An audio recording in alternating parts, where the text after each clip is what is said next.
CM sir, வணக்கம் CM sir.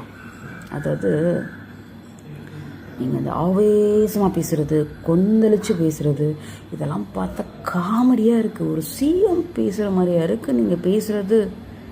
சொல்லுங்கள்.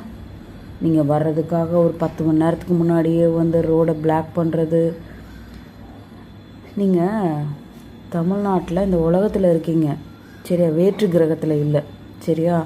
உயிருள்ள ஜீவன்கள் வாழ்கிறாங்க இந்த உலகத்தில். நீங்கள் ஒரு ஆளுக்காக உங்களோட செல்ஃபிஷ்காக எல்லாத்தையும் இது பண்ணாதீங்க. இருக்கிறதெல்லாம் வந்து இப்போ ஆல்ரெடி டிஎம்கே ஆட்சியில் கொடுத்த விஷயங்கள் எல்லாத்தையும் உங்கள் ஸ்டிக்கர் போட்டு ஒட்டி புதுசாக ஒரு நான் பண்ணுற மாதிரி ஒரு பில்டப்பு. அது வந்த 15 நாள்லேயே வந்து அவ்வளோ புலம்பலாம். அவங்க புலம்பலை, மக்கள் தான் புலம்புறோம். நீ பண்ணுற கூத்தெல்லாம் பார்த்து 34% உன்னை நம்பி ஓட்டு போட்டாங்க பார்த்தியா, அவங்க தான் லூசர். தேவையே இல்லை, நீங்கள் சிஎம்மாக தேவையே இல்லை இந்த தமிழ்நாட்டுக்கு. ஒரு தமிழ்நாடு முதல்வர் இப்படி தான் பேசுவாங்களா? ஒரு நாகரிகம் இல்லை, ஒரு மூத்த தலைவர்கிட்ட எப்படி பேசணும்னு தெரியலை.